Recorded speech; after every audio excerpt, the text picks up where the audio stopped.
This podcast contains discussions of child abuse, sexual repression and sexual abuse, suicide, racism, misogyny, PTSD and PTSD symptoms, and spiritual oppression and abuse, including guilt, shame, and fear. In most episodes, we will be mentioning some of these concepts in a general way without any graphic detail. If any of these topics or other triggering topics will be mentioned in great detail, we will let you know at the beginning of each individual episode, as well as in the show notes for that episode. Rolling river of time, you've healed me in too many days. No regrets, no confusion, there'll be no pollution. I'm so thankful I've decided to change my ways. Welcome back to the Leaving Eden podcast. We are your hosts. My name is Gavriel Hakohen, and I am here with my BFF and co-host, Sadie Carpenter. Sadie, do you want to tell everybody who our wonderful guest is today? Yeah, so you know her, you love her. We have the beautiful, the elegant, the classy Dinah House-Fire on the pod with us today. Well, hello. I don't think I've ever been called those string of words all together and felt like you meant it. So that was really sweet of you. You know I love you. Classy and elegant. That's kind. Classy is pushing it, I think. I would agree with Gavi on that one because I know my own brand. That's fine. Okay, but I'm going to stick by elegant. I think you're very elegant. Thank you. That is very sweet of you. Glamorous AF. Oh, yeah, definitely glamorous. Glamour. Well, you know, we do what we can with what we've got. Anyway, what are we here today to talk about? We're here to talk about how much I love Dinah. Oh, well, that too. That's fantastic. Was there another topic for this episode? Not really. Oh, okay, cool. We were gonna. Thank God. I mean, I have like 2 hours of content. Yeah, it's good. If you guys remember, maybe like a year ago, it was almost a year ago, we did our first Pride Month, and one of the episodes that we did that month was we had Dinah come on our show and tell us, Dinah, you told us why you are the monarch of missions messiness. Which is the best title that I could ever have been given. So I appreciate that from you guys. It was definitely earned. And so what we've been doing is we've been asking our listeners to send us stories of things that happened to them while they were on their missions trips. So we were thinking, what an excellent opportunity for us to ask Dinah to return to this podcast once again. And what do you bring to the table? What is your it's your my je ne sais quoi? Je ne sais quoi. Voir dire is jury selection. I was on jury duty lately. And joie de vivre is something else entirely. Yes. Yeah. Lord. Well, I bring to the table a weird mix of things, some personal history of growing up Fundy and having done the whole missions thing in my youth. I say that as though I'm 900 years old. And also now I am a drag entertainer in Arkansas and just embracing the weird constellation of things that make me who I am. Well, hey, that's going to be a great time. It's going to be a lot of fun in this conversation today. But before we get into that, the Leaving Eden podcast is the podcast that is mostly about my best friend and co-host, Sadie Carpenter's life in and escape from the independent fundamental Baptist cult. We talk about this cult. We talk about other cults. We talk about religion. We talk about fundamentalism. We talk about the real and present threat that cults and cult ideologies pose to society as a whole. And it is our goal to promote freedom of mind, freedom of thought, and freedom of religion. So if you like our show, If you are a fan of our show, there are several things that you can do to really help us out. One thing you can do is you can join our Patreon, which is patreon.com/Leaving Eden Podcast, where you will find extended and uncensored versions of our show's episodes. You can join our Facebook group, which is facebook.com/groups/Eden Exodus. And you can join our subreddit, which is reddit.com/r/Eden Exodus. Am I missing anything? Is there anything else we need to announce? We need to thank our Faith Promise Missions tier patrons. Of course. And then I have one other thing after you get to that. Oh, okay. Well, our Faith Promise Missions tier patrons, the people who really keep the lights on for this show, who really make it possible for us to make these episodes for you. You are Andrew Rocant, Brittany, it's Brittany, bitch, Carrie R., Crystal Patterson, Eleanor Donahue, Emery Fairlosser, Hope Norum, Jen Kracharski, Jessica Tambo like Rambo, Kay Turwee, Catherine Schneider, Kathleen Moncrief, Kristen Marie, Linda Morgan, Lorena Watson, Madeline Cusick, Mary Martin, aka the one and only Peter Pan from Broadway, Megan Arndt, Rachel Bernadowitz, Rebecca Hoyt, Sadie's actual BFF Morgan, Sarah Reese, Shane Horton, and, as always, Wes the Cowboy. Yeehaw. Yeehaw. Thank you so much to all of our patrons, and a special thank you to the Faith Promise Missions patrons for keeping our show going. The one other thing that I wanted to announce is that we would like to do listener stories once again for Pride Month this June. So if you have any story related to growing up as an LGBTQ person in the IFB or in another oppressive religious group, you can send us happy stories, sad stories, stories of how your queerness related to you getting out of the group that you were in. We would love to hear your stories. We'd love to amplify your voices. If you send us a story, we do intend to read it on the podcast. So make sure you let us know what name you'd like to be referred by. If you need a pseudonym, let us know. And let us know your correct pronouns so that we can refer to you properly. All right. So without further ado, Dinah, do you want to maybe remind everybody who's listening to the show why you are the monarch of missions messiness before we get into it? Yeah, I don't want to give you the long version because you've already got a 2-hour version of that somewhere. But yeah, as a college student, I applied to and was selected for a quote unquote undercover mission trip to China, wherein I was a full-time university student. This was for the Baptist Missionary Association of America, which is basically like a missions board. You guys have talked a little bit about that before, but I went with them on a pilot program of sending students to China to be missionaries while they are students. And in that time, I was not great at it and really didn't win the world to the Lord and changing their entire worldview to fit my very white Southern United States centric worldview. But anyway, while there, I was living with a fellow college student who was on the team. There were 6 of us, and he and I developed a sort of unhealthy relationship with one another that was pretty codependent, and ended up having inappropriate contact, I think was the terminology that ended up being used. But oh no. I know. We did not keep all of our no squares to ourselves is kind of how that went. That's generally frowned upon. It's heavily frowned upon, actually. Well, you have to be a pastor to get away with that. That's where you went wrong. He is now, so who knows? Oh, but my. no, I don't want to put that on him at all. Boy, they. But that happened, and then obviously that was a lot of emotional torture, trying to think through how to reconcile the fact that I'm there as a missionary. I have been through essentially junior deputation, raising funds and traveling all over to all these churches, and I am breaking the rules that I'm there to tell other people they should be following.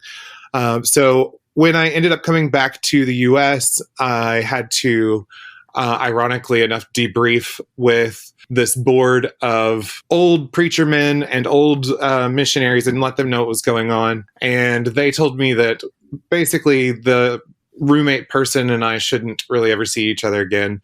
And they stuck me into Christian counseling with this husband and wife team who are medical professionals and had their own private counseling, like life coaching / medical practice. And as far as I know, they still do. I haven't looked into that.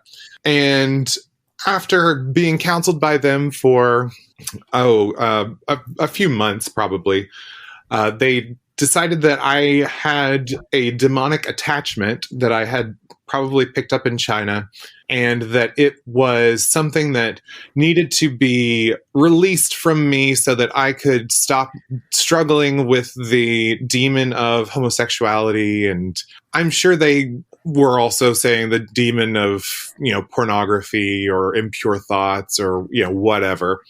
And so as a result, they had me read This Present Darkness, which is a novel about the idea that there is a literal war going on all around us in the spiritual world that is between angels and demons. And they had me read that as homework. And then they brought me in and sort of surprised me with an exorcism wherein they anointed me with oil and prayed over me and did all these things to affirm that the demon would release its power over me through the name of Jesus Christ and all that kind of good stuff. No fireworks, no spinning head, vomiting, split peach soup or anything like that, which retrospectively is disappointing.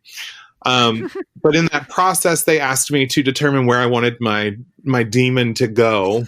And this is, I believe, I'm going to go out on a limb and say this is probably Gavi's favorite part of the story, is that there is man jewelry involved. And I decided that I needed to cast my demon into this ring that I had purchased while I was in China. I'd purchased matching ones for myself and my roommate, which tells you how healthy that whole situation really was. I think it's cute.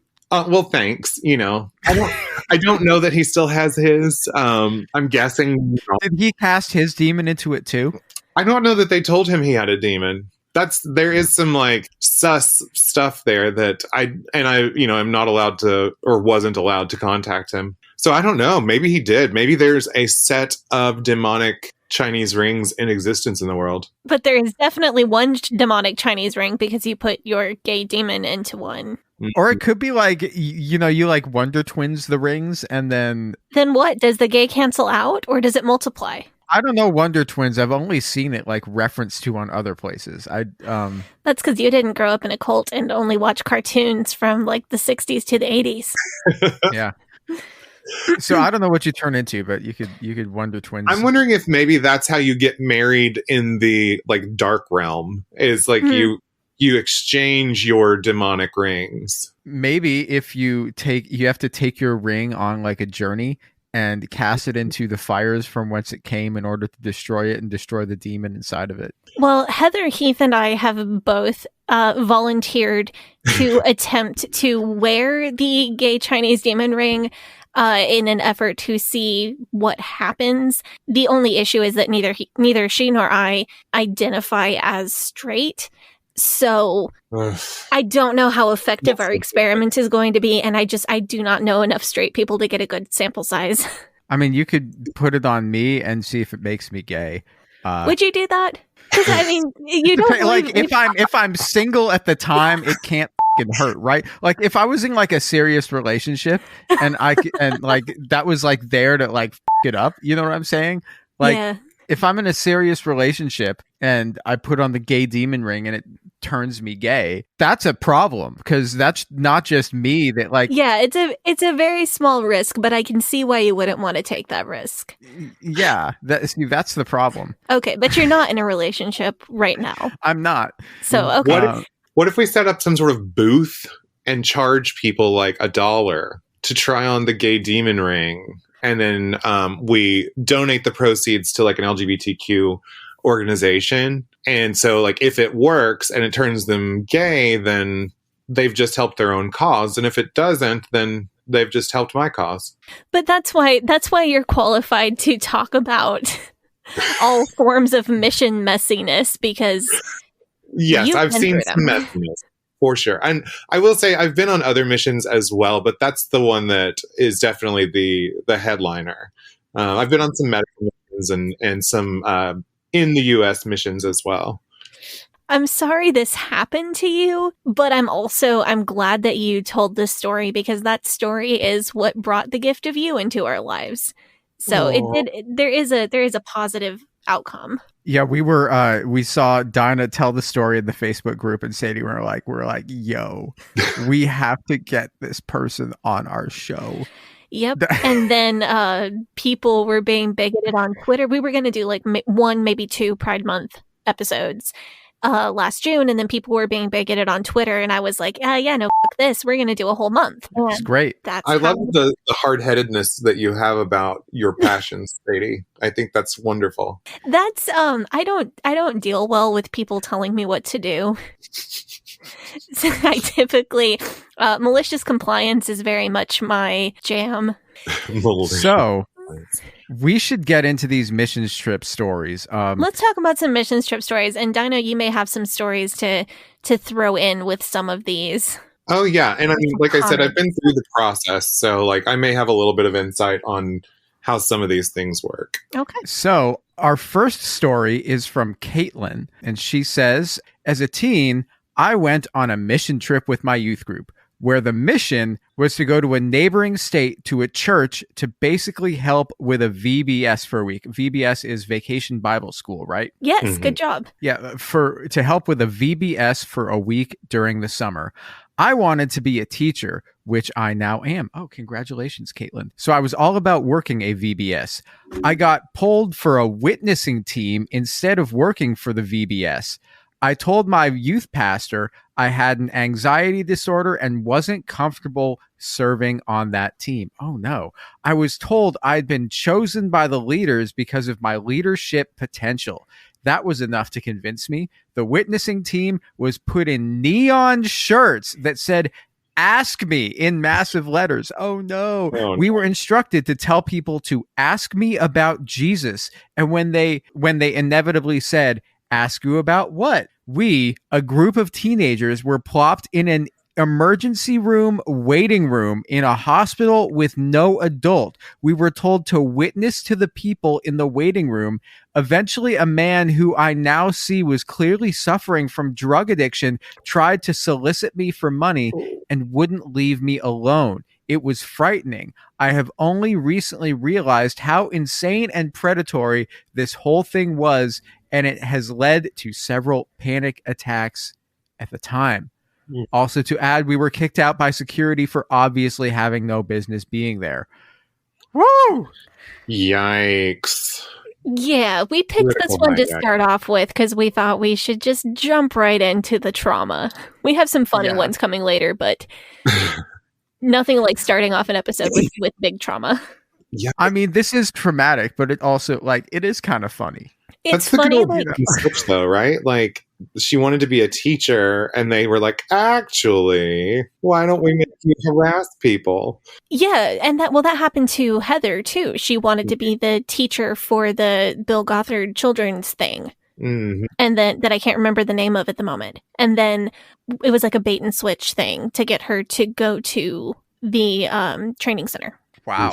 So I wanted to talk about witnessing in inappropriate places like hospital waiting rooms, because I have been trolling my memory to see if I can come up with, have I ever witnessed in a hospital waiting room?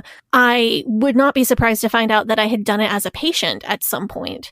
But I don't think, well, y'all know my story about praying at the dentist office, but I don't, have you not heard that one? I don't know. I can't remember. You've told so many stories. So I was a teenager. I had to have some work done. The numbing shots didn't take, so I very loudly prayed that God would fix it and make the next, because they could only give me one more try at the numbing stuff, or I would have to go home and come back and do it again. So I extremely loudly prayed in the dentist chair that God would make the next numbing shot take. You were did praying it? like a hedge of did. protection around your own gums. Yes. It did take, so I don't know. Won't he do it? I found out recently, really good friend of mine who listens to this show has been trying to get pregnant, and I prayed and prayed and prayed and prayed that God would allow her to get pregnant and have a baby. And she is now pregnant. She's, I think, by the time this comes out, she'll be like 16 weeks. But she's having a miserable pregnancy. Oy vey. So now our joke is that I prayed for her to get pregnant and she did, but I forgot to pray for an easy pregnancy, and God just takes me really literally. That's kind of like Jesus pulling some like monkey paw bullshit. Like, careful what you wish for. It is. So long story short, don't, if you're trying to get pregnant, maybe don't ask me to pray for you unless you engage a lot of caveats in that. There you go. So Dinah, I want to know, what is the most inappropriate place that you've ever tried to witness to somebody? Oh gosh. I don't feel like I have a ton of like super inappropriate places. I do feel like my approach was probably inappropriate. I know that I've tried to witness to people like at the DMV, and you know, when you're already stressed and kind of pissed off, having like a stranger be like, "Praise the Lord, hallelujah" at you isn't great. I have definitely witnessed on airplanes mid-flight, which is Oh no. That's what I was thinking about, Sadie, was yes, airplane mid-flight, you're stuck next to me for the next 3 hours or whatever. And like, have you seen the video that's going around of like the Christians like, praising the Lord on the airplane? And it's like, I saw that. I'd rather jump out. I have. It was fortunately not that bad, because the last time I recall witnessing on an airplane, the person very politely shut me down and was like, "Yeah, no, we're not doing that." And that was the end. I don't recall pestering them or anything worse. I think the last time I remember really like witnessing on an airplane, I ended up finding like this businesswoman who was like really into it, and she was, I guess, already Christian, but like she was just like, "Tell your story, go off, King." And I was like, "Oh, okay, wonderful." And then like I gave her my information so that we could keep in touch. And, you know, obviously that never happened. Like she did not reply to my pestering further emails, but I remember her being like really sweet. And now retrospectively, I'm like, oh, she was just being nice. That was kind of her to not like make me feel like the complete weirdo that I was being. Oh no. Yeah, I have so many memories like that from even like door-to-door witnessing, where like realizing, oh, that the situation was not what I thought it was at the time. Mm-hmm. Yeah, retrospect lets you go, oh no. Yeah, well, I know I've also witnessed to people who were on the clock working. Oh god. Yeah, like Walmart employees or something. Which is pretty bad as well. And I do feel bad about that. Right. Oh my God, Sadie, you just sparked something in my memory. Oh my God. Have you been witnessed to while working? Not successfully. Well, that seems obvious. Yeah, so I was working at the Guitar Center in Salem, Oregon. I worked there for a couple of years back in like the mid 2010s. And I think it was like right before the Christmas season, because Christmas season was really busy. So we'd always like, if it was like right around Black Friday around that time, I was going to be busy. I was going to be, doing merchandising or getting new stuff in stock or prepping stuff to go out on the floor, or trying to sell something to somebody because it was a busy shopping season. But I remember somebody like coming in, they gave me what I know now is like a gospel tract and told me that like all of the answers are that, like, I came up and I'd say, "Hey, can I help you find anything?" as you're supposed to do when you walk in. And they gave me, they're like, "Oh, I'm looking to buy a expensive guitar." And I can't remember. I think it was either like a Martin or a Taylor acoustic, which are, several $1,000s. I'm like, okay, great. Because, that would have been a big sale for me. And then when I got their information, because, they were looking at it, and they were going like to think about which model they wanted to buy, they gave me a gospel tract and said, "My information is in here." And I'm like, oh, okay, cool. And so I go to put it into the computer and it has a message in it about Jesus. Oh no. It seems like that wasn't super effective. No. Yeah. Wait, Which is why I had to start this podcast with you so that I can eventually win you over to. Yeah. I was the going to say, you realize it is a long game, right? Like, this is all about the conversion of one Jewish man to evangelical Christianity. It's been a really long con, but I feel like I'm getting there. It'll eventually work. You've spent more on this conversion than Jim Bob did per vote last year. No, that made me. Oh my God. I definitely have been witness to while I was on the clock working retail, which I did for many, many years. And people would just all of a sudden just whip out their faith right there in the Apple store. And it would be like, all right, but did you want Apple Care or I have Jesus Care. and That works even better. Replace screens. It's fine. I'll pray a hedge of protection around my MacBook. No one ever said that to me, but that would have actually probably taken me out. That would be really funny. So how many of us have chronic anxiety because struggle to keep social norms? Like, how many of us are just a little bit socially awkward because we were forced to break social norms to witness to people? I know that's a very real thing for me and a lot of other people that I've talked to. Yeah, I have a theory that my really terrible track record as a missionary is partly because of social anxiety. And I would just be like, I think it'd be really great if you would pray this prayer, but I don't want you to feel weird about that or about me. And so if you don't want to do that, that's also okay. But you will burn in hell, but it's going to be fine. But it won't. It won't. But this is just for your own good. But I don't want to make you feel weird. So, that's not an ideal recipe for a successful evangelist and missionary. But I just remember being like, I'm going to do it because that's why I'm here. But I'm not going to feel good about it. Here we go. See, I was so not socialized to normal world that I thought that people if people didn't receive the message of evangelism that I was trying to give them, that it was just because they hated Jesus and or had a demon. I had no concept of people don't want to be talked to by strangers. Oh, yeah. Really? Yeah, I did not know that was a thing until I got into being a teenager and started noticing, being able to read people's micro expressions better and understand what they were actually saying. So you literally thought that you could just walk up to anybody and say anything? Like anyone can walk up to anyone at any time? Yeah. As a kid. You can, but that's such a huge social taboo that people don't do.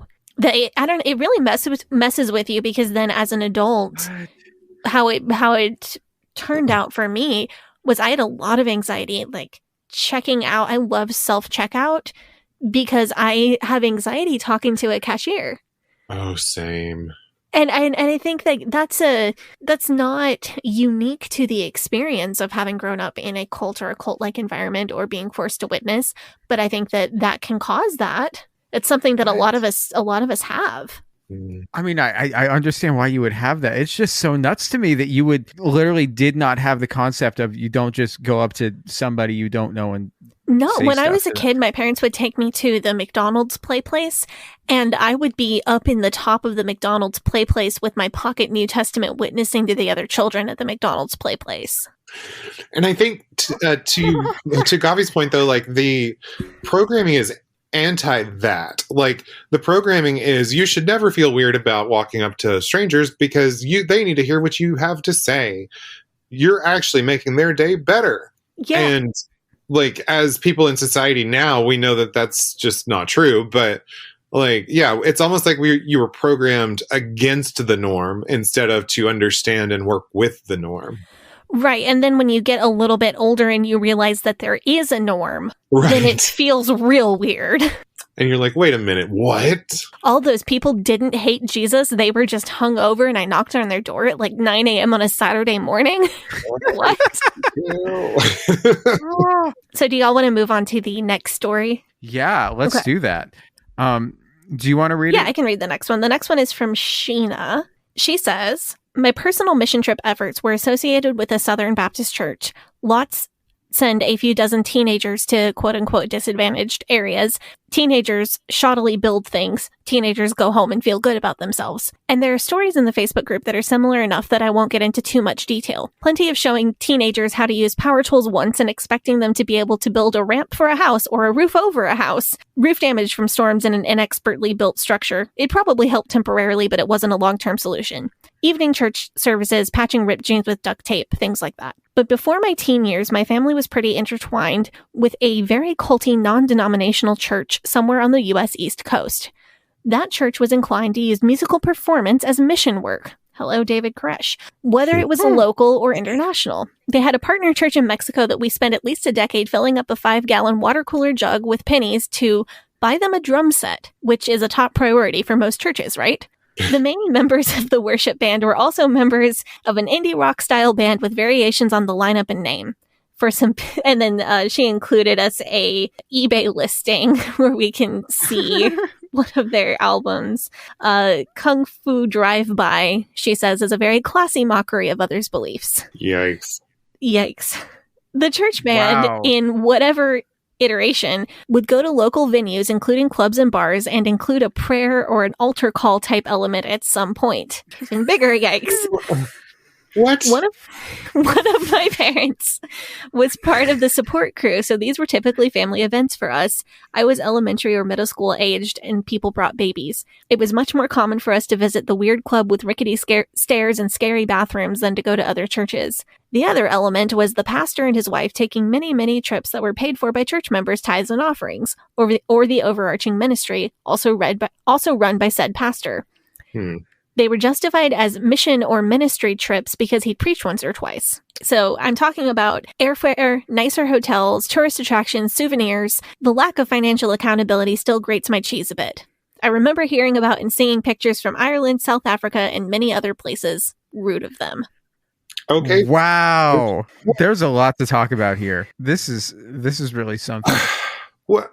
This is all like that last bit is almost like some Joel Osteen kind of privileged bullshit. Like, so this is Joel Osteen meets David Koresh is what this is. Yeah, a little bit. Or like Hillsong. Like it's giving me like a little bit of a Hillsong vibe. Yeah. Like Daystar kind of. Yeah. Yeah. Ugh. Wow. Boo. Oh. So I just want to back up to the part where they were expecting teenagers to do skilled labor without, skill. So I had an experience similar to this. So I thought you might. You might, well, right. Funny. So before I actually went to China, sort of as part and parcel of that entire year-long experience, they actually sent us to the Philippines, where that association has quite long-standing established missions, and they have churches there that are at this point. It's weird because they are very much like Southern American Baptist Missionary Association churches, but they are led entirely by local Filipino people. But they're definitely planted by like Baptist preachers from the Southern United States.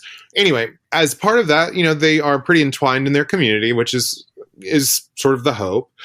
And I spent some time while we were there. They had like this elderly couple who were living in this really, really sad shack sort of situation in the city where we were living, and they needed help like getting the house put back to where it would be functional, which 100% like, yes, let's go help people. Let's actually do tangible good in the world. Like that part I'm down for.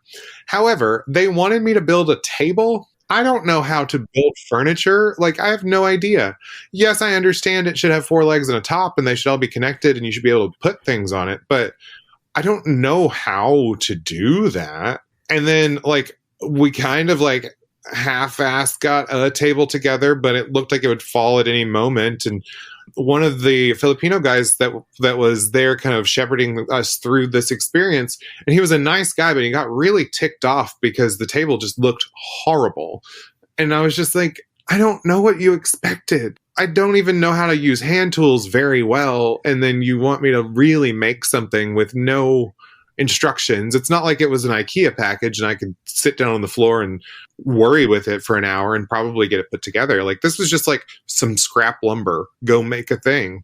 Go make me a kitchen table. I was just like, okay, you're setting the bar really high. Like, I can't even do my own, like, I can't even do anything handy around my own house. I certainly can't make furniture out of subpar materials with no instructions. I wonder if this is a fundy thing that's maybe a little broader, because I was expected to metaphorically make bricks without straw quite a bit growing up.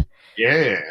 Like, I've talked about being handed newborn babies and just like, here, take care of this, with very little training or experience, and just kind of had to figure it out. To be fair, that's what parenting is, but also I was like, I was a child at the time. So I wonder if this whole, like, just make the teenagers figure it out, I wonder if we could track down the roots of that, because that very much fits in with experiences that I've had and that I've heard from other people. I mean, it possibly is, but it's weird because the things that they're making you figure out are worthwhile things that need to be done properly. Like, why would you give me an important task to do that, like, there was literally like an elderly couple that could not do these things for themselves. It's weird to put that kind of a task onto people that just don't have the skills to do it well. Like, it kind of sucks. And then you put pressure on them, like, if you fuck it up, I'm going to be really upset at you.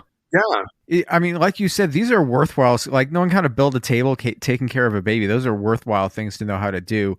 But is this sort of the thing where they're like, oh, how has nobody ever taught you how to do this thing before? Like, you should, like, you're just expected to know how to do it? Like, as an expectation of culture, like, oh, you're presenting as a man, therefore you should know how to build things with your hands, or you're presenting as a woman, therefore you should know how to take care of babies, like, instinctively. I mean, there definitely were gendered expectations in that situation. Like, the AMAB folks were definitely expected to be really working harder with the tools, and the AFAB folks were supposed to be cleaning and tidying and things, and doing like more rudimentary things, and they weren't expected really to build things.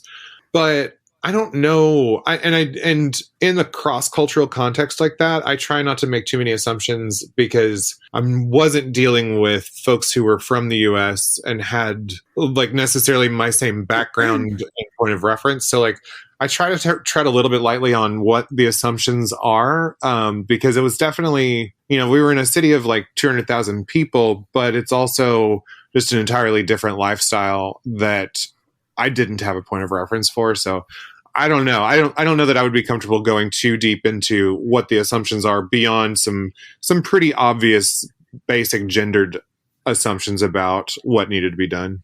So for my part, because there isn't that cross-cultural context barrier, I felt like teenagers that I knew were expected. It wasn't why has no one ever shown you how to do this before, or you should already know how. It was more, you should just figure it out. Mm-hmm. Regardless of the cost to you physically or emotionally.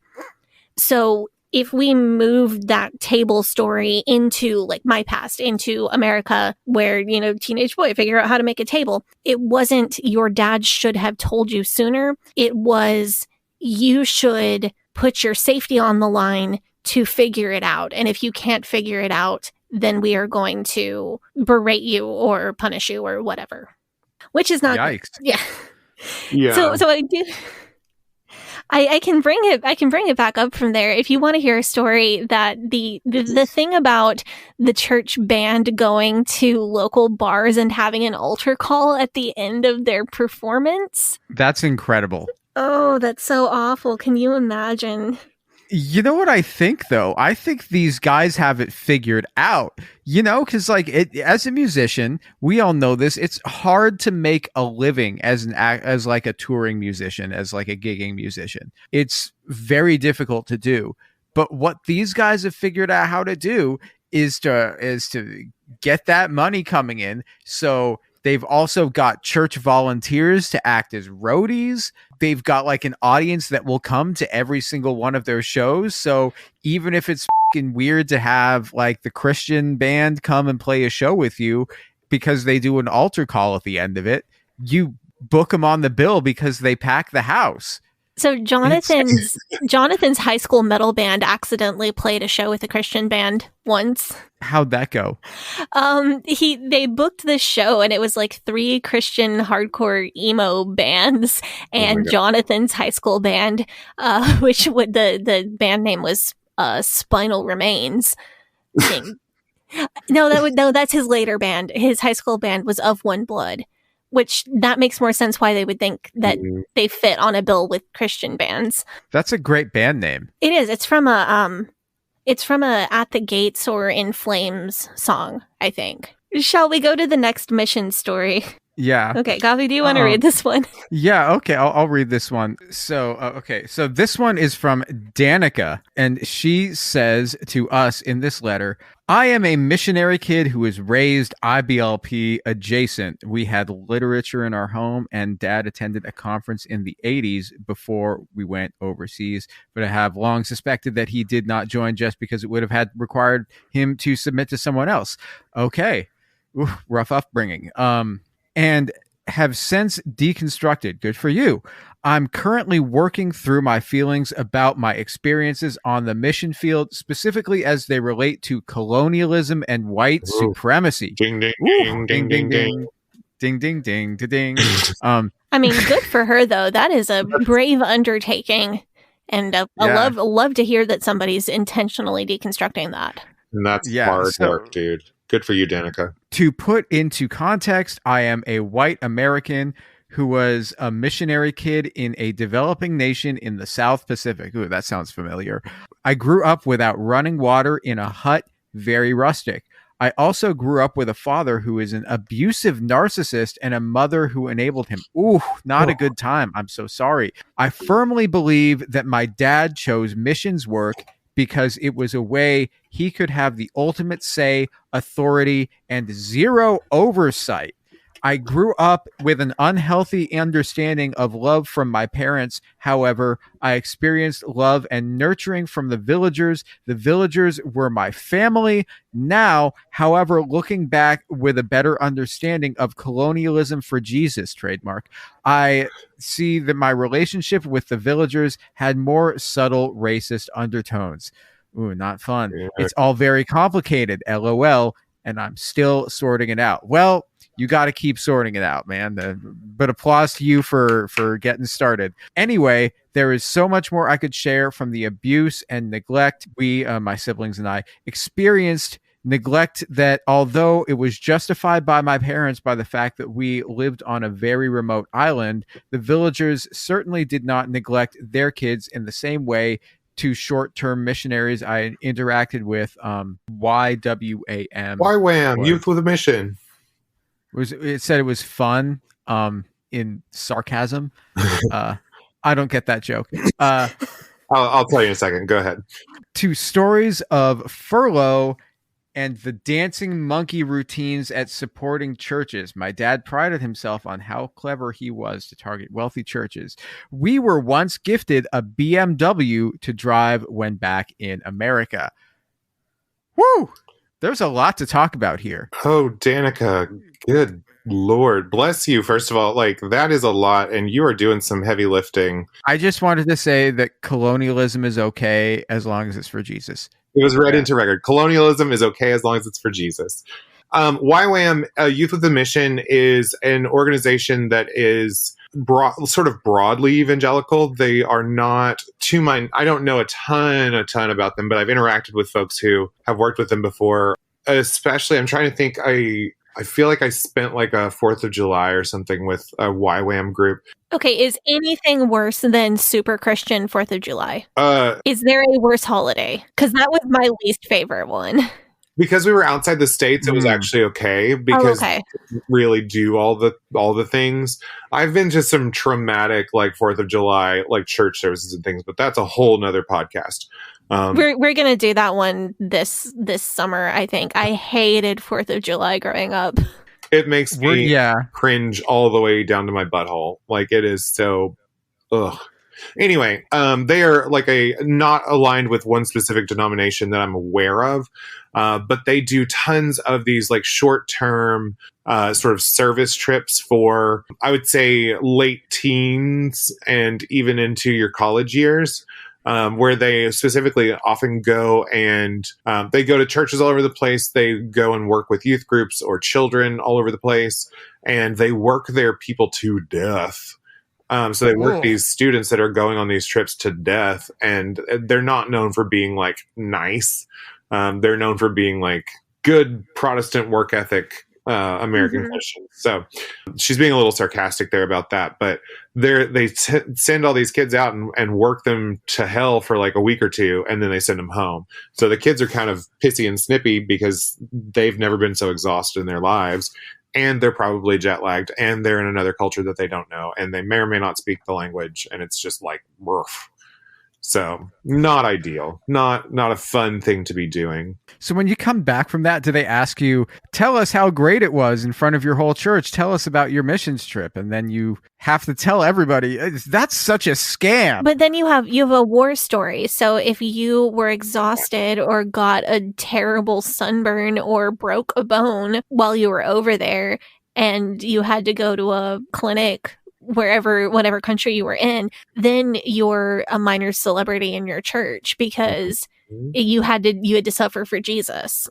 And especially if you had to seek medical care while you were there, because then you can exoticize, oh, well, this foreign country, their medical system is so bad, and I had to sit in a ER waiting room and on it. You can be racist towards the medical staff who treated you if they didn't speak English super well, or if they had a strong accent. You can make fun of that, and you get like, you have a war story for Jesus now. Yeah, I remember I got pink eye while I was in the Philippines, which is I know. I'm certain it's because there was an infant and a toddler that were with us, and sanitation is just a lot harder, and we're living in relatively tight quarters. And I also got like ulcers in my mouth while we were there, and the pink eye was fine because it was sort of going around, like it was going through all of us, which is gross.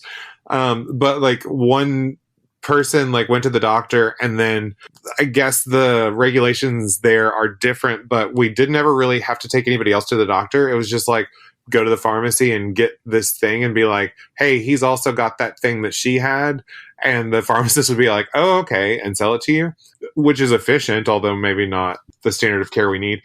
And then for my mouth ulcers, though, I got some sort of like powdered like Chinese herbal remedy, because that was the thing that you use while you're there. And that's what the doctor told you to do too. And so that was so exoticized in the fact that we used this weird, it was like winter melon or something, like winter melon herb powder or something. I don't remember, but it was real gross tasting, but it worked and it did its job. So I do want to talk about deconstructing and working through the racist undertones of what you thought at the time were moral actions, because I really identify with that. I didn't go on missions trips, but I did really love my bus kids in Illinois when I was a teenager, and then in Indiana when I was a college student at Hyles-Anderson. But as I look back, I know there was definitely racism in a lot of my actions and my thoughts towards those people. And I really don't feel that I'm done working through that. Like, I don't want to say, oh, I'm done learning. I think I'm still learning and continually deconstructing that, because that's a lot to work through. But what's helped me so far is using an and approach, which I've talked about before on this show. It's how I cope with loving my parents, but recognizing that they raised me in a cult that damaged me. My parents loved me and did their very best with the information that they had, and they still made major mistakes due to cult teachings. So using and in that sentence instead of but is one thing that really helps. So how that applies to mission work or other things that you did for the right reasons, but definitely had undertones that you're not proud of, or even blatant racist factors that you're not proud of. You could say, I loved the villagers and they were like family, and there were racist undertones that I was not aware of. I acted in racist ways, and I was doing my very best to love those people. I think that phrasing it that way is a thing that has helped me as one stepping stone on the long process of deconstructing all of that and figuring it out. That was very wise, Sadie. Agreed. Well, I've had to deconstruct a lot of things. Still working on it. I mean, Dinah, you had a similar experience going to the South Pacific. Yeah. I think for me too, that was my first time ever really like dealing in a very stark, obvious way cross-culturally, and it took me a while to get my head around like what it is, what I was doing, and how to not be just a total asshole to these people. And even then, and I will say one of the few things that I feel like they tried to do as they got us ready to move into China and be on this mission was they tried to give us at least a little bit of cultural awareness training. Like, ironically, part of that was we're sending you to China, so let's train you in the Philippines because that's sort of Asian.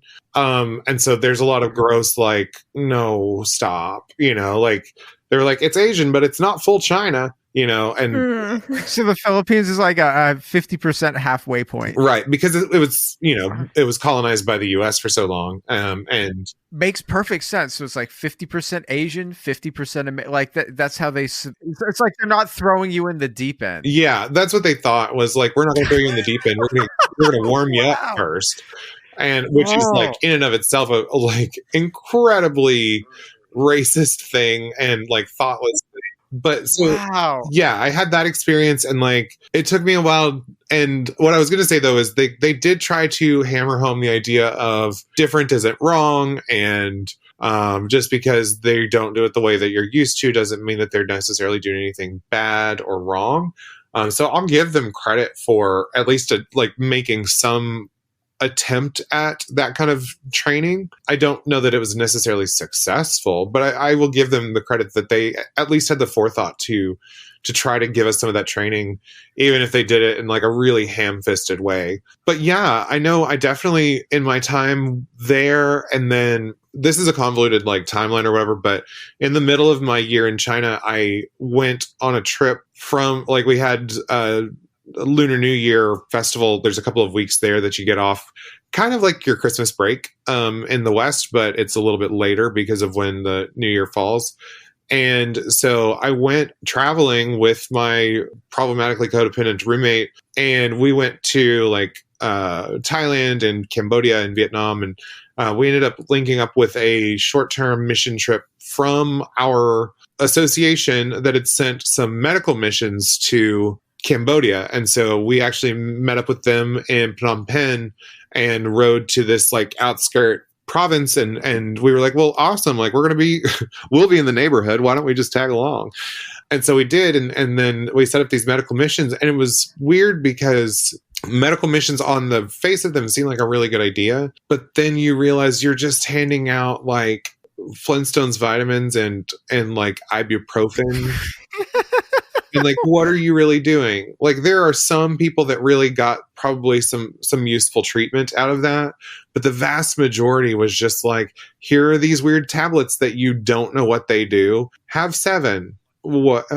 And it's that complete tone deafness to what the people actually might need, and there's no aftercare, there's no follow up, there's very little instruction, and it's like, yeah, you ran in here on your white savior horse and you didn't actually think about what the people's needs are and how to do like any work in a meaningful way. And at the end of the day, you're just kind of being like a poverty tourist or something. Like it's very strange. It's like voluntourism.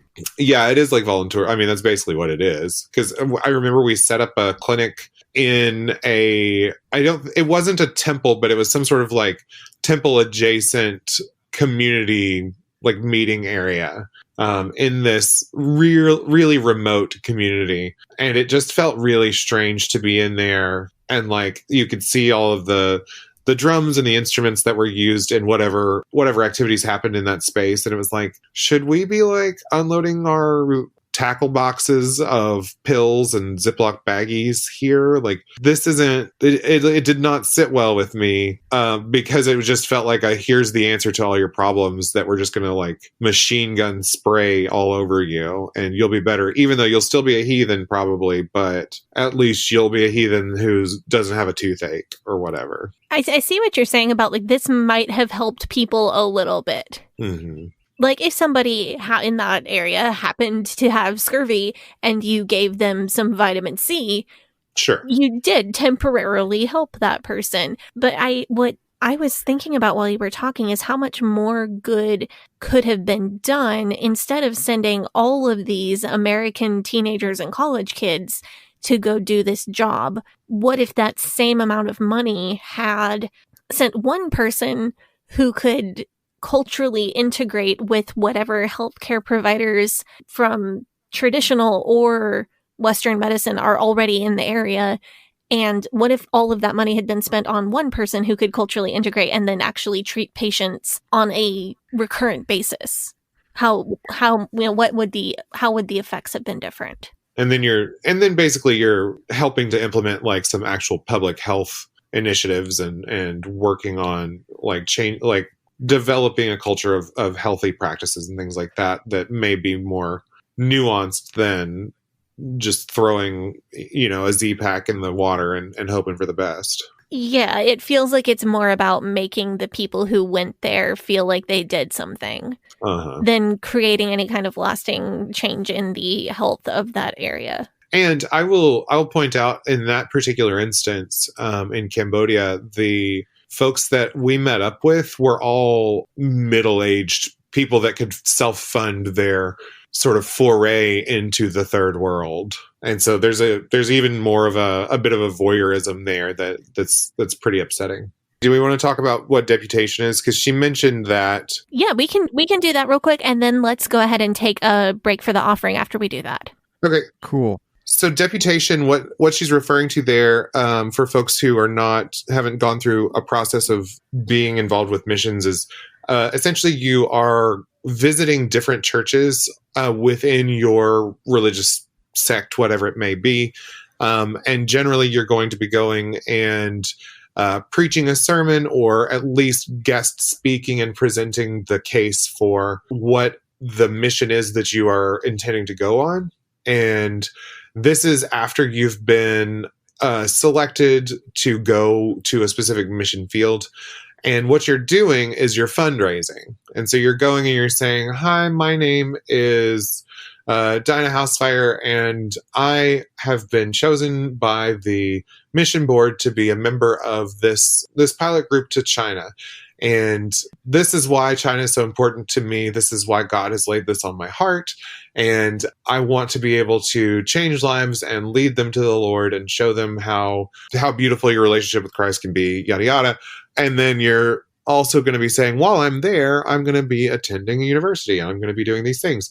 And you're making a case for why they should give money toward your particular mission so that you can go and do the thing. Because there's not necessarily a magical resource that exists, and your family may not have 20 grand to send you on a mission for some time. So you go around and hopefully you get either a love offering taken up at the end of the service, or more hopefully you get churches that will pledge to donate regularly, whether that's monthly or annually or whatever, to support the missionaries that have come and visited them.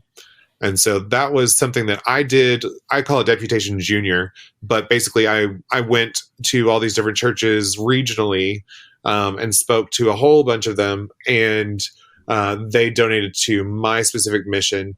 But I also know my home church growing up, they supported several missionaries annually. So it was like, okay, we're going to be giving this many thousands of dollars to this missionary this year. And then they would either send it directly to the missionary, or I think most of it got sent to the missions board, and then the missions board would dispense that money as needed. So that's what deputation is. I know that's kind of dry, but it's worthwhile to know that it's not like you just go, hey, I'm a missionary, and then you run off to another country and do your own thing. Like, you have to rally a lot of support. It's important to know where that cash comes from. And I'm sure that it's anxiety inducing as an adult. But this is really difficult on people who are children of missionaries who are on deputation. I've heard Artradish talk about this. I've also heard Ben Williams over at Path to Freedom, who you should definitely check out, talk about this concept, as well as personal friends of mine who were missionary kids. When the missionary went on deputation at a church and that missionary had young children, the children were expected to really behave impeccably. If the children were misbehaving, the church would often not support the parents who were the people on deputation. Really? Yeah, and it's an incredible amount of stress on missionary kids. So you'd be in church and there would be like a missionary coming through, and they would say, we need this mission because we're going to go spread the word of the Lord in, I don't know, Kenya. Sorry, Book of Mormon. And the kids are like maybe running around a little bit. They're going to say, we won't give you any money because your kids are running, like, or like they're talking in church, or they're not, singing when they should be, or they're not, like, there's as many transgressions of omission as there are of commission, right? And yeah, so if the missionary doesn't, it's a personal character thing. It's like, oh, if you can't discipline your children well enough, then you're not going to be a worthwhile missionary to support because your kids are going to distract people from the message or whatever. Yikes. And the kids were expected to be on absolute best behavior all the time. Meanwhile, these kids are eating whatever churches feed them and living out of probably a mobile home or a van. And these kids are generally speaking third culture kids who are being raised by American parents in a foreign culture. And so they've got an unusual mixture of expectations that they're trying to live up to. And depending on how old they are, they may not be able to code switch very well between what's normal back in whatever their mission field is and being in the United States. And so that's extra pressure. I was going to say they're often trotted out as like, look at my amazing, beautiful American Christian babies. And by American, of course, I mean white, Christian babies. And aren't they great? And the Lord has let us, continue to grow our family, even under these trying circumstances of living in this foreign country. Mm-hmm. And so it's like they're kind of a trophy, which is super gross. I knew a larger family, who were missionaries to China, and several of their children are very light-skinned with blonde hair and blue eyes. Mm-hmm. And their children, what I was told is their children were seen as lucky in China, and they would get mobbed in the grocery store by people who wanted to touch their hair or touch their skin. And those same kids, their youngest kids were maybe 3 and 4 when they came back on furlough the first time. And their little kids kept stomping on the floor or clapping their hands, because that's how you turned lights on and off in China, in the particular place where they lived. And the kids couldn't figure out how to flip a light switch because there weren't light switches. Okay, but that's kind of funny. It was cute. That's cute. But there are...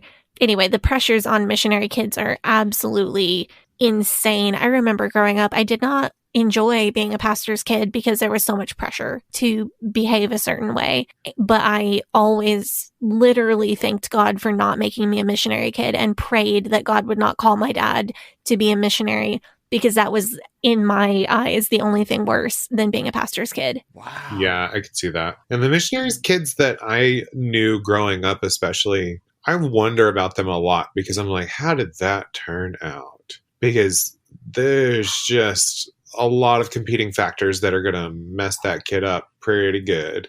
And I wonder how a lot of those things, end up, 15, 20 years later. Well, if they all turned out like Danica and Archradish, then we're good. That's true. I just fear that they are the exception, not the rule. Yeah, I like to think positive even when it's not very logical. Fair enough. All right. Well, would y'all like to go take up the offering, and we'll come back with another mission story? That sounds great. Yeah, let's do it. We will be right back. Hey, Sadie here. If this is your first time listening to the Leaving Eden podcast, make sure you go back and check out episode 57. It's a primer episode for new listeners. That episode tells my personal story and gives you all the terms and information that you'll need to know going forward. Also, check out our cult true crime series, The First Family of Fundamentalism, so that you can get the whole cult story. If you like our show, you can support us by joining our Patreon, where we have extended and uncensored episodes as well as other bonus content available. You can also join in the discussion in our Facebook group. That group is called Eden Exodus. Tell a friend, tell a family member, tell your worst enemy. The Leaving Eden podcast is a fully independent podcast, and we really appreciate your support. Now, back to the show. All right, we are back from our Brizake. It is me, Gavriel, here with Sadie and Dinah. We are talking about missions trips. Our next story is from Larry King. I thought Larry King died. I know, No, Larry. Laura King. I misread it. Sorry. Okay. Who's reading this one? I can read it. Okay, go for it. I could tell tons of these. The summer of my sophomore year at a conservative Baptist college, I went on a school mission trip to Nicaragua. I have a speech impediment and I stutter, which will be important in this story. We went around to different villages where we had a medical clinic, taking blood pressures and handing out Tylenol. We also went door to door, inviting people to parties, and then witnessed to everyone in the style of Kirk Cameron on The Way of the Master. Oh, no. Oh my God, what is this? No, you're not going to like it. I was forced to talk to someone to lead them to Christ, and I was afraid because the night before I was forced to give my testimony in a revival service, and I really struggled with it because of my speech impediment. I literally felt that I had done something wrong and that I had let God down. Oh, poor Laura. Been there, This girl. time, however, I was able to speak to the person that I was told to and led them in the sinner's prayer. The whole mission team saw this as a miracle that God healed me of a speech impediment. I still stutter to this day. When we got back, the mission trip leader even wrote about this on the college website and explained how God used me in my weakness and even compared my stuttering as a thorn in the flesh, like what Paul talked about in 2 Corinthians 12:9. The mission trip was what caused me to view my speech impediment as a disability and took away the confidence that I had before. Funny side note, for years, I was afraid that the person that I had led to Christ was actually going to hell because instead of saying, "Dear Lord, I know I am a sinner," I said, "Dear Lord, I know I am a Christian."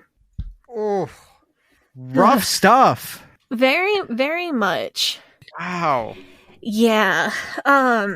Being afraid that people aren't going to heaven because you didn't witness right is a very real thing for people who say that the sinner's prayer isn't magic words, but then definitely act like it's magic words. Do you know something stupid that I did when I was a kid? Oh, absolutely. So I got, like I talked about earlier, like I used to have like a lot of anxiety about approaching people and talking about religion and all that stuff, even though that's all I wanted to do because that was what I was told I needed to be doing all the time.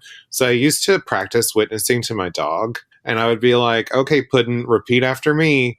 And she would not because, hateful. But I'm pretty sure that that is the dog that went to heaven because she got witnessed to so many times in my backyard. I used to line all my stuffed animals up on my bed and witness to them. Oh, So I was practicing for like group witnessing scenarios. that is. I did not have a dog. Oh, Yikes. Wow, man, you must have been just a tough hang. I'm Well, I sorry. also practiced on my brothers. Dang. So I guess my brothers are going to heaven. So that's cool, right? I mean, let's hope. So, Gavi, you are not familiar with The Way of the Master? What is The Way of the Master? It says Kirk Cameron. I only know of him because he is. I know of him. I haven't seen anything that he's ever been in. What? You didn't? Why would You didn't watch Growing Pains like reruns as a kid? Okay, I'm older than you. It's no? Show me that smile again.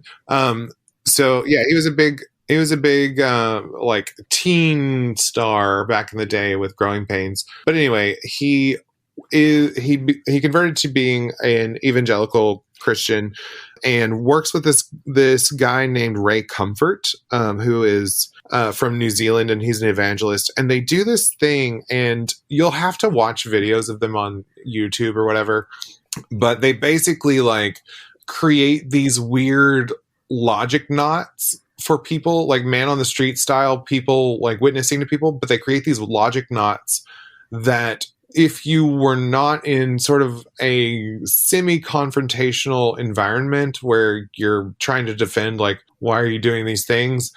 They don't really hold any water, but in that moment, they really work well to be manipulative and make you go, because it's the whole idea of like almost like guerrilla style apologetics where you're like a word problem almost. Yeah, like you're setting up, this is the problem, this is the solution. If you have a problem, therefore you need the solution. I'm giving it to you. This is the only solution. You should take it. And you do it in a slick way so that people can't really stop your presentation. And they do the whole thing of like, well, have you ever lied? Yes. Well, what do you call someone who lies? A liar. So you agree. That's Way of the Master. I used that growing up. Yeah. No, that's I just didn't know it was that. Well, that's actually just like that is a witnessing technique, but that's what Way of the Master is really good at. And like if you sit and watch it and you don't enter it with like a more critical eye, it's like, yeah, that does all line up. Oh my God. But yeah, Way of the Master started, it looks like 2002. So yeah, Sadie, I mean, that might have been some of the stuff, or at least some of the techniques and things were probably directly influenced. But I'm certainly didn't invent that. They started, though, doing a TV show with Kirk Cameron and Ray Comfort. And the TV show was, it was on like TBN and all of these like Christian networks. And they would show this TV show of them doing like man on the street witnessing and like people going all the way through and praying the sinner's prayer and becoming Christians. So it's like Billy on the Street. Oh, but not funny and charming and hateful. Well, it is, I mean, maybe a little hateful. So, Gavi, you know, from a sales perspective, when you ask for a sale, you know, like all the sales techniques, like the person who speaks first or the person who makes the first offer loses. When you ask for the sale, you don't give a person an opportunity to say no. You don't give the first offer as the salesperson because that technique, you don't ask, hey, do you want to buy this guitar today? Because that gives the person the opportunity to say no. You say, do you want this guitar with a whammy bar or not? Right? Like all these like really kind of sketchy sales techniques that typically leave the buyer feeling like they got taken for a ride. Mm-hmm. Yeah. It's that, but Jesus. Yeah, that's exactly what it is. I mean, it's slick salesmanship, but religious. Yeah, that's exactly what it is. I mean, every IFB pastor that I've ever seen looks like a used car salesman anyway, so it makes perfect sense. I've known used car salesmen who are a lot less sketchy. That's true. I have too. We both worked at a dealership. Yeah. So it's, but it's all of those like slick sales techniques where you walk away after making a purchase and you're like, oh my God, how did this even happen? And then you open up your phone to look at what the price for this thing that you bought actually should be, and you paid $2,000 over a sticker. Yeah, but like you like the thing that you bought, so you're not really going to go to the trouble of returning it. No, you're just going to pretend it never happened and maybe lie to other people about how much you paid for it. Yeah. Yeah, it's all of that, but your eternal soul. Oh. No big deal. Yeah. Interesting. We need to get some videos of this and like have like. See, I have tried to do it the way that I used to, and I can't do it anymore. Just triggering to yourself? Yeah, like I can do the Romans Road the way that I used to because it's just muscle memory at this point. But I can't, all of the like weird little salesy techniques that I learned, I can't make it happen the way I used to be able to. Okay, take me through that. I've done that. We did that on the Breaking the Script episode. Oh, okay. That's what you, mm-hmm. That's what, it's that. It's, I know I'm a sinner. I know I'm a sinner. Sinners go to hell. Jesus paid for my sins. I want Jesus to take me to heaven. That's the Romans Road. Okay. So, and then you ask for the sale. You say, now bow your head and pray with me. So you don't ask, would you like to accept Jesus? You say, now bow your head, close your eyes, repeat these words after me. Dear Jesus, I know I'm a sinner, blah, blah, blah. That's really creepy. Can you, it's so weird because it was like a part of my life and it was a part of your life, Dinah. But now you think about how weird would it be if somebody walked up to you on the street and started doing that? Just like bizarre. I was walking Chuck out in our neighborhood a couple weeks ago before it started raining all the time. And I saw two guys walking towards me in like slightly oversized dress suits with white shirts and ties on. Yeah. And I really thought that they were IFB people out witnessing. And I'm walking down the street in like my jeans and blue hair, and I was like, oh my God, they're going to think I'm a heathen. I'm about to get witnessed to. What do I say? What do I do? So they're gonna pick up just like anybody. I mean, you've got a baby that looks like well cared for. You're like as far as everybody else in the city of Portland, they're just like, I mean, she has blue hair, but like in comparison to everybody else. Oh no, they'll witness to They're not anybody. gonna The idea is that you confront everybody that you meet with this information. Not just the people who you think need it. Gavi, you're assuming that there's someone that they see that they don't think needs to be saved by Jesus. That is the opposite of their point. Yeah. They need to save everybody. You could be the CEO of a Fortune 500 company. You still need to be saved by Jesus. Yeah. And you get like bonus Jesus points. Like the more, because, okay, so if you come to Portland to witness to people, if you witness to some tech bro with a cup of locally roasted coffee in his hand, you get Jesus points, metaphorical Jesus points in your church. If you witness to somebody who's wearing all black and a lot of piercings standing out of Star Bar on a Sunday night, which is goth night at Star Bar, you get extra Jesus points because they were clearly wicked before you witnessed to them. But if you witness to somebody like me who looks like a typical mom with a kid just with blue hair, you also get extra Jesus points because, oh, this person thought she had her life all together, but she was missing one thing, and that's Jesus. Man. Your whole life sounds like a chick tract, man. Yeah, I mean, they base a lot of their lives on chick tracts. Now I want a T-shirt that says "Clearly Wicked." Yeah. They probably sell those. I mean, we could sell those. We have merch. That's true. Our merchandise section has been like deeply neglected. Well, we keep saying we're going to do something with it. That means we eventually will.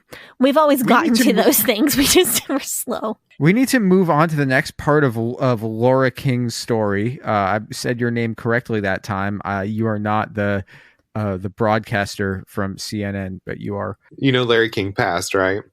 Yeah. Rest in peace. He was married like 8 or 9 times. What's the other part of the story? Well, we talked about just like witnessing to everyone. Like we talked about the Kirk Cameron, the master thing. We should talk about the speech impediment thing.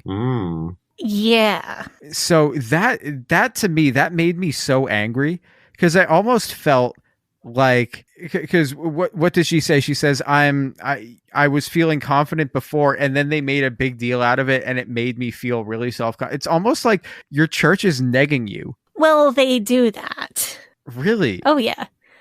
Like they'll just like figure out what is the thing that you like that is like outwardly your biggest flaw, and then they'll just like harp on that until you feel like, yeah, because your confidence has to be in Jesus, not in yourself.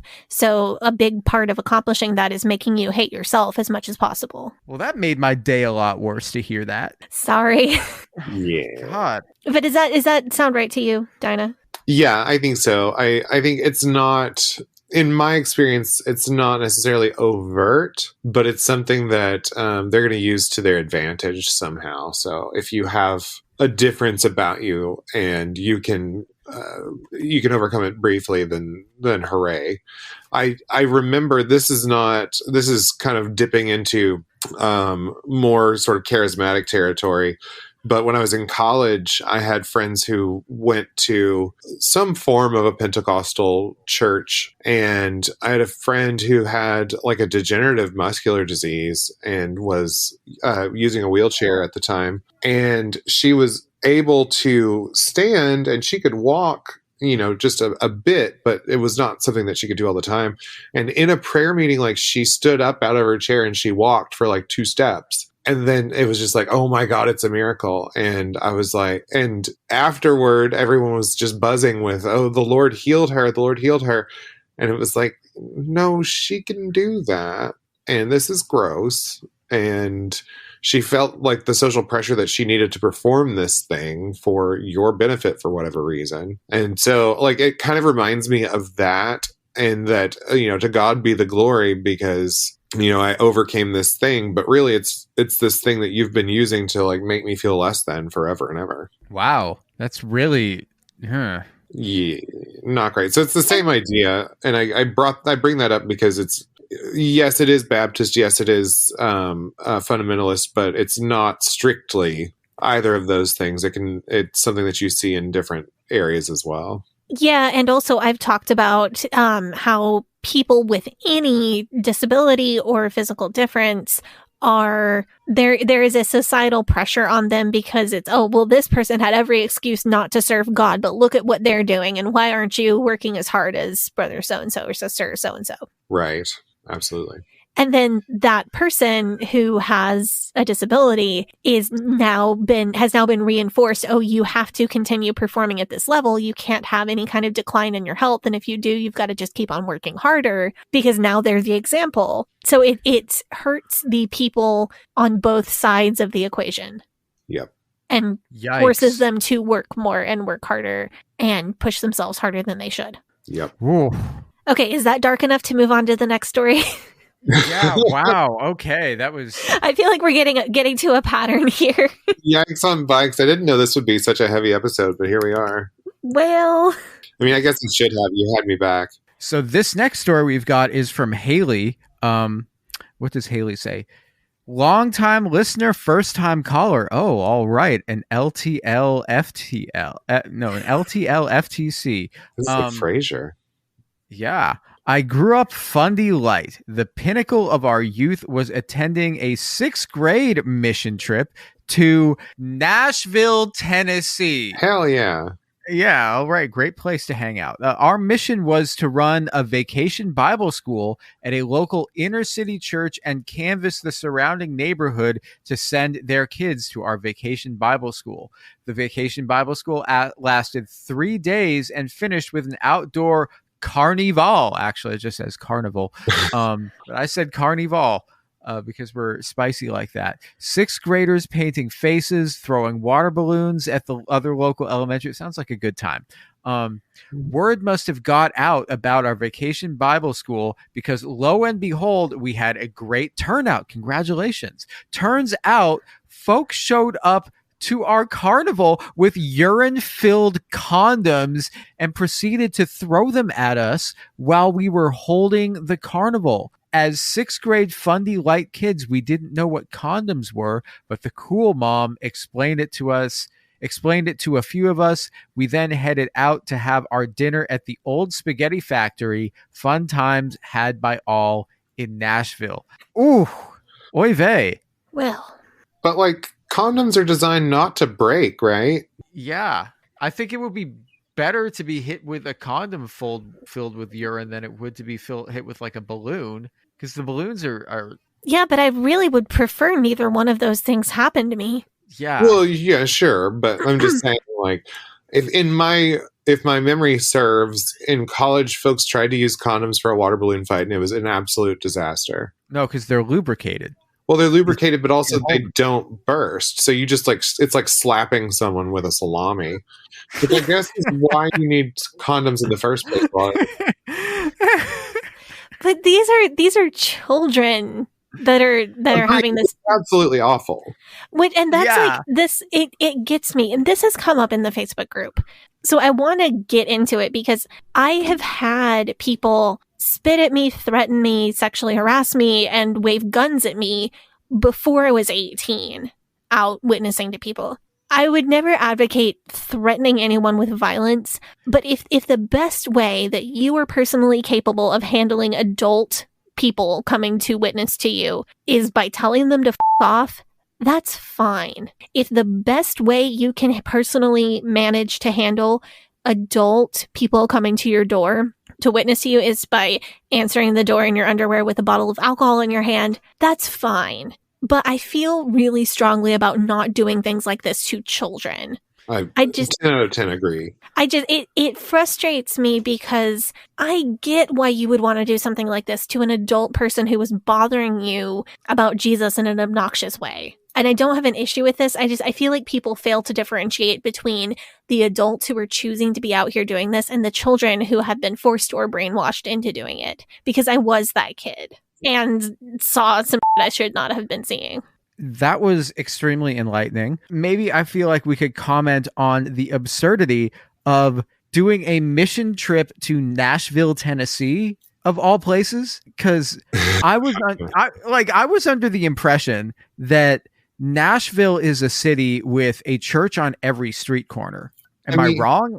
Well, I mean, yes and no. So Nashville's definitely, it's very much a metropolitan area. Like it's a beautiful city. It's a cool city.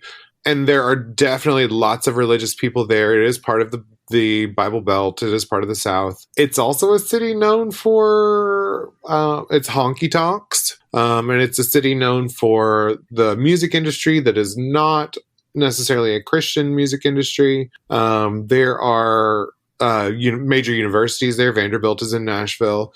So like there's going to be a mix of folks there.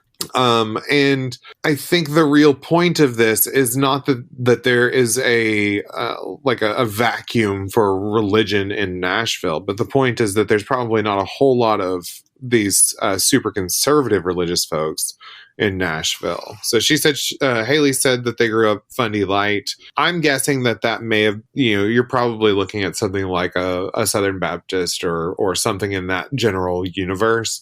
And maybe I'm saying that because that's close-ish to where I grew up. But yeah, I mean, there's enough centers there. And that's the thing again, Gavi, if it's not 100% perfect and right, then that is a mission field. I grew up in Arkansas being told that the moment you step outside the church, you're in the mission field. And so like, yeah, it does seem absurd. You also run up against the idea that folks who are not your specific strand of Christianity are not doing it right. And so they need to be told how to do it right. So you get back into like the whole like Catholics are not Christians thing. Because if you believe in Jesus, but you don't believe in Jesus right, you're still going to hell. Right. Well, like I even like growing up, so both of my grandfathers were preachers within the denomination or whatever. And growing up, I was always like, well, what about the Methodist church that's literally right next door to the Baptist church that my mom's dad pastored? And the answer was always kind of this like wishy-washy, like, we're not saying they're not Christians, but we think they've got a lot of things wrong and they could really be doing it better. And so we can keep witnessing to them and keep trying to show them how to be real Christians. And so like there's that whole thing of there's like a gradient of acceptability even once you've crossed the finish line or once you've gotten to being some form of Christian. You still have to get all the way to my form of Christian or you're not really done yet. Ooh.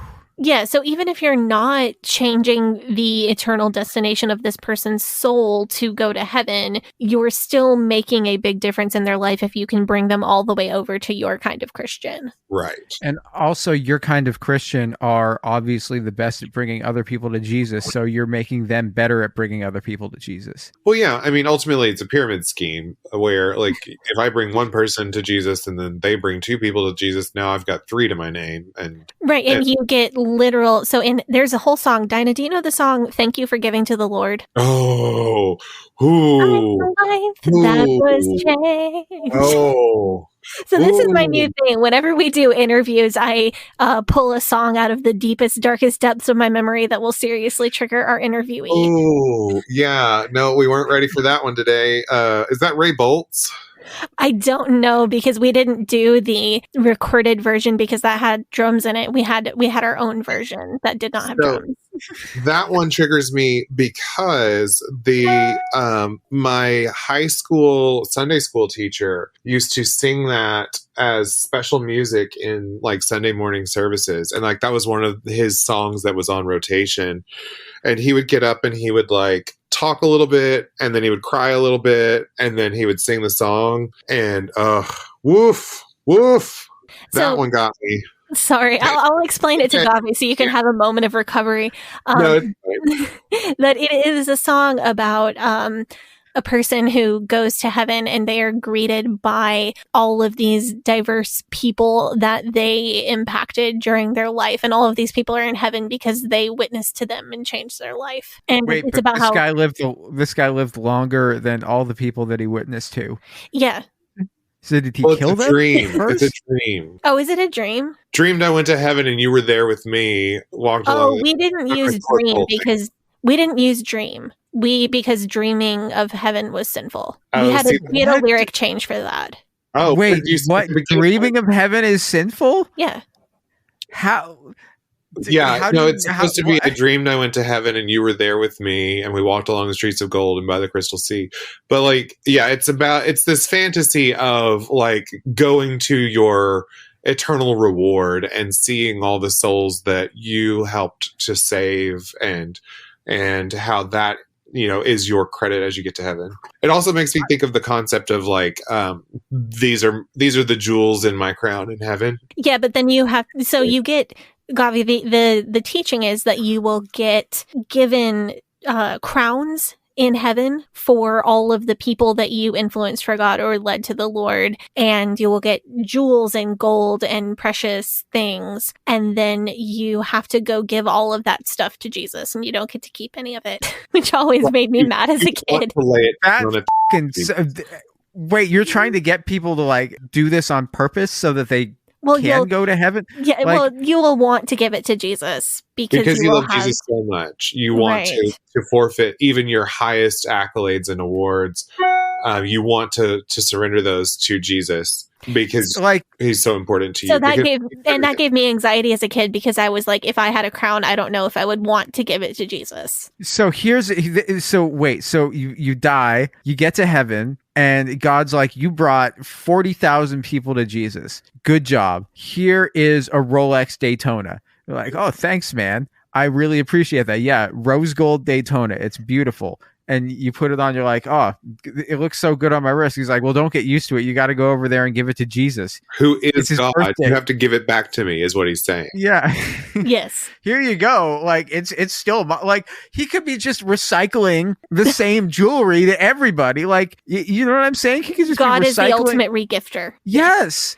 He could, like, he would be like, okay, here is a gold bar. Go take this gold bar and give it to Jesus. Okay, you go over, you take the gold bar and give it to Jesus. You're like, okay, great. What do you want me to do now? Here's another gold bar. You're going to get one of these for every person. You have to go over. Like, he could just have fucking one gold bar and then just be passing it back and forth. This seems like... Well, I mean, the streets are made of gold, so like a gold bar wouldn't be that exciting. Right? So you're just giving Jesus like cement or like blacktop. You just... And Jesus is like, what are you giving me this for? And it probably won't surprise you to know that all of that is in the Bible in an incredibly metaphorical passage, but these people take it exactly literally word for word. Yeah, yeah. Okay. That is nutty. Man, it sounds like their vision of heaven is just like, I don't know, it's like an escape room. Or it's like, you ever stuck in an escape room with people you don't really want to hang out with and you're just like, get me the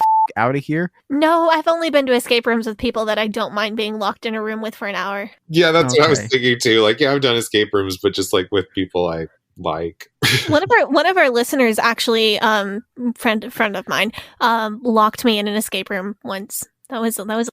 You know what it's like? It's like heaven is like fraternity hazing. That's what it is. That's all that this is they're just like, hey, we need you to wear this like dog collar around your neck for a week. And whenever somebody says, are you a good boy? You have to say, rough, I'm a good boy. Okay, that kind of sounds hot though. That's like some fraternity hazing. I was never in a fraternity, but neither was I. Is that shocking? No, no, I wasn't interested at all. But I was in a collegian, which is the Pensacola Christian College answer to sororities. Were you guys good at flip cup? No. Doubtful. You guys good at beer pong? I'm sure some people in my collegian were. I got a really, really, really bad reputation in my collegian for tying a cherry stem in a knot with my mouth on a collegian outing. Damn. And then I was like the bad kid, which is a skill I'm very good at. Jezebel. That's how I earned myself a really, really bad reputation. Throwing that information out there on the podcast for anyone to hear. Hey, my dad's dead. He doesn't listen anymore. Oh, there it is. Bingo. It's a whole new world. It's a whole new world, man. So here's a question about Haley's story real quick, because Haley says the kids, when they were getting the condoms full of piss thrown at them, which is disgusting. I'm really sorry that you had to go through that, Haley, because that's really mean. The cool mom had to explain what condoms were to a few of them. Well, they're 6th grade, so that's not too bad. Oh, right. I for some reason I read 6th grade. I thought 6-year-olds, which made it A, meaner, and B, worse. No, they were 6th grade. So that's an Okay. appropriate age to maybe not know what a condom is, but that's also an appropriate age for somebody to explain it to you if it, is necessary. Yeah, condoms could be explained well at that age and not be problematic. Yeah. Yeah. But why is there a piss-filled condom coming at your head? That's a little harder to explain. I just want to say I do not condone throwing piss balloons at anybody except for Steven Anderson. Double points if you filled them with pee while you were sitting down. So our next story is from Caroline. So as a young adult, I went on a mission trip with the church I was attending at the time. It was a KJV-only church with Baptist roots. Before the trip, the women and girls were called in for a meeting to discuss modest dress. We weren't to wear tank tops or anything short. In the van on the way to NYC, our pastor's son was sneaking chew to us. At one of the stops, he suggested my friend take a photo up her skirt and send it to him. I think the boys and men should have been in a meeting before the trip about not being lustful, because even dressed in long skirts and modest shirts, it didn't help the boys' roaming eyes. Once we got to NYC, I felt very embarrassed when I realized the goal of the trip was to sing hymns on street corners, pass out tracts, and hold up signs. I know we did other stuff, but those were the things that stood out to me.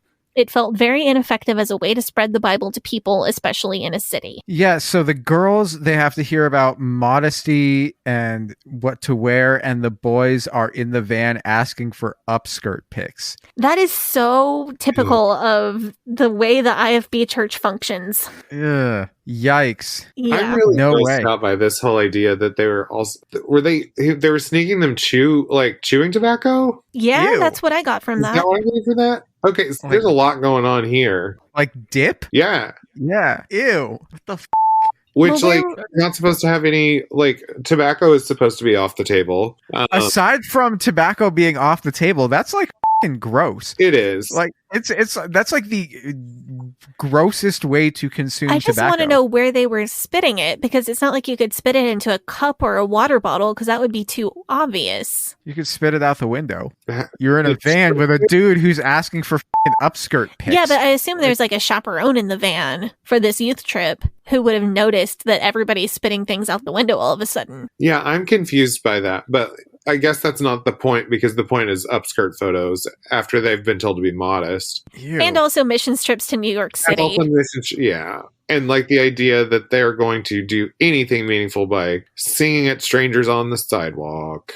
And holding signs. So is New York the most wicked city? Yeah. Well, other than maybe Vegas. See, the problem is if you go to Vegas and try to witness to people, you can't really do that unless you're dressed as Elvis. Or Well, you're wearing somebody. a bikini. Yeah. I mean, that might work. I noticed a Facebook post. I was possibly Facebook stalking some fundy friends of friends this week, and I noticed a Facebook post where people were like, let me see. Gathered to worship our Savior together in an area that is known for its sin. This is about a new church plant. So I looked up, where is this new church plant in an area that's so known for sin? It's in Dublin, California. Where? I don't know. Dublin, California, wherever the heck that is. I've never heard of Google this Dublin. place. Well, Is it's it like known a- for its sin, evidently. Now I'm fascinated. So any place can kind of be the most wicked city, but New York and Vegas are at the top of the list. Dublin, California. Let me look. Where is this? Uh, The city of Dublin is in East Bay. Come on, it's open. I need a map. Okay, hold. I do remember working when I was in late high school into early college. I did a lot of work with a church plant. Okay, it's a Bay Area with a church plant in the Chicago area, and they never talked about Chicago being evil. So it was like, oh well, there are a lot of Catholics and unchurched people, but it's an okay place. So I don't know. Apparently, it's such a sinful area that the IFB has got to go start a church there. Yeah. Well, I mean, they're pulling on the reputation of San Francisco and Oakland and Fremont, Yeah, but this is but this is out. This is like an hour from there. Yeah, This but is like up at Pleasanton. well, It's like- the evil it seeps in. It's like it's closer to San Jose than it is to San Francisco. Well, anywhere in California north of Fremont. is considered evil because all California is beaches and Hollywood in the Fundy. Well, and then San Francisco is weed and gays. So Yeah, and public nudity. oh, that's right. You're Yeah. right. And Metallica. The Fundies don't know enough about Metallica to know that they come from that area. Did they know enough about the Grateful Dead? No, they are not really interested in screaming about bands unless they have a scary name. I mean, the Grateful Dead is kind of scary if you think about it. Like, I'm really happy to be dead now. They got some like some skulls in their imagery. But Yeah, they've also got those cute bears. Yeah. they're not going to say anything about a band unless it's super mainstream and has a satanic sounding name or has some lyrics that they believe are satanic. I mean, Metallica kind of fits the bill. Yeah, but I don't remember ever hearing about Metallica growing up. You might have listened to it and realized you're a metalhead like years and years earlier. Who knows? So we have one more mission story that we're going to have time for today. And this one is, I think, a perfect story to end our episode. It'll end us on a nice, funny note. Dinah, do you want to read this one? For sure. So this Okay. story is from Whitney Alex Barkley Denny. And they said they're calling this a funny mission story. My family has a beach house in Myrtle Beach, South Carolina. The house is in a travel park. The front of the park is RVs and tents. The back part, permanent beach cottages. This is a paradise for a kid. There's a huge pool and water park, lazy river, arcade, on-site ice cream, etc. And we were mostly entirely unsupervised as children. So we'd just open charge accounts at the camp store and ice cream shop and arcade and do whatever we wanted all summer. Are we functional adults? Mostly. Somehow. Anyways, every summer, several VBSs would come through and hold sessions in the morning. I don't know why. This was Myrtle Beach at a travel park. Literally 99.9% conservative Christians already. But my little brother figured out a way to scam the system. At the beginning of each week, they'd sit the kids down and ask if we knew about Jesus. My brother each time would say, "No, who's that?" This got him so much extra attention, extra snacks, extra candy. This poor little unsaved heathen. He was such a special case, he often got to go swimming with the counselors after the morning session, taken to lunch, and always got some sort of end of summer award for his progress in knowing Christ. My brother, the Vacation Bible School grifter. This is an incredible story. I love that so much. I love this story, man. Woo. I love that he figured it out, and how it doesn't say how old he was, but like, What's he doing now? oh, You know? Probably like made a bunch of money on crypto, but already got out. Good call. oh yeah, Whitney, NFTs, your brother sounds amazing.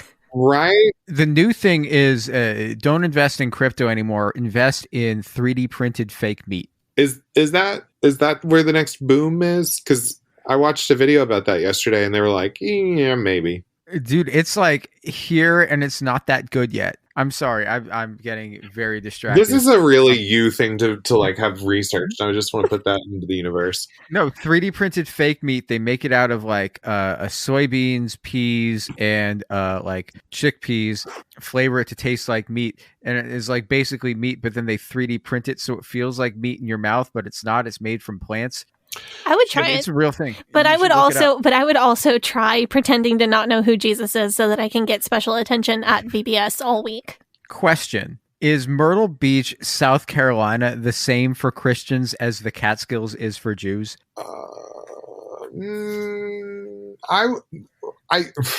I think there are several of them because my brain goes Branson real hard. Well, Branson I'm is going with Branson is Branson. Vegas if Ned Flanders ran it.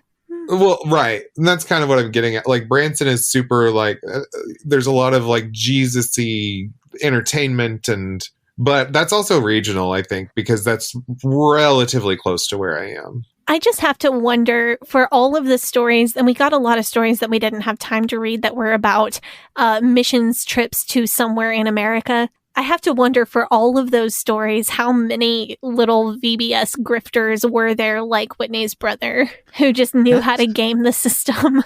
I hope there were tons. As a normie kid, I can say that like I could have seen like somebody that I hung out with doing that. But for me, I would have felt so weird about it because, I guess maybe I was an anxious kid. And so I was afraid something bad would happen to me if I went to like a Jesus-y camp or something, and just like, these are weirdos, I don't want to go hang out with them. But if you like were maybe a bit street smarter than I was, then you could have gotten a real payout off of that. Well, I got the impression that this kid was already like nominally Christian. Yeah. So it wasn't something completely unfamiliar to him, but he would act like it was to get all the extra candy and snacks and swim time. Yeah, no, that's what I got from it too, is like, obviously after the first time he's run this scam, he knows all the questions and he knows all the answers. So like, this little bastard is just like, Jesus, who's that? Oh, I've never heard. Oh, this is wonderful. You think I should try that? If somebody tries to minister to me, to witness to me, I'll say, no, I've never heard of him. What would you say his name is? I think you should absolutely try that and just see if you can pull a John Todd and collect money for a rehabilitation home for people who had never previously heard about Jesus. This gives me some real like Louise Belcher vibes, though. Yeah. Like, geez, actually, never heard of him. Tell me more. I'm fascinated. Oh, yeah, that's great. So you're going to eat that? God, this kid's a genius. So on the note of this genius kid, I think we should go ahead and wrap up this episode because it's been unexpectedly dark. So I thought it would be nice to end with that little funny. Well, I am a rain cloud. Yeah, let's do it. Thank you guys for listening to this episode. Dinah, it's been so great to have you back. It's so fun to have you on the show whenever you come on. Will you come back one more time this summer to do a drag brunch for Pride? Oh, totally. Yeah, we'll find something like lighter and more upbeat so that we're not just talking about torture porn stuff. But yeah, I'd totally do another drag brunch. And we'll find something funny to talk about. Okay. That sounds great. You can follow the podcast on Facebook and Instagram at Leaving Eden Podcast, on Twitter at Leaving Eden Pod. You can join our Facebook group at facebook.com/groups/Eden Exodus. You can join our subreddit, which is reddit.com/r/Eden Exodus. You can join our Patreon for an extended version of today's episode, including a story about cougar-themed strip club, which will be fun. Sadie, do you want to plug your social media? Sure, you can follow me on Instagram at Sadie Carpenter Music, on Twitter at Hell Yes Sadie, or on TikTok at Sadie Carpenter 1. And you can follow me on Facebook, Instagram, and Twitter at GAVRIELHACOHEN, and on the web at npr.org. Oh, Dinah, do you want to plug your socials? Oh, sure. Yeah, you can follow me on Instagram at Dinah House-Fire. That's DINAHHOUSEFIRE. On Twitter at Dinah House-Fire 1, or on Facebook as Dinah House-Fire. All right. And to everybody, Merry Christmas to all, and to all a good night. But old rolling river of time, you've healed me in too many days. No regrets, no confusion. There'll be no pollution. I'm so thankful I've decided to change my ways. I'm so thankful I decided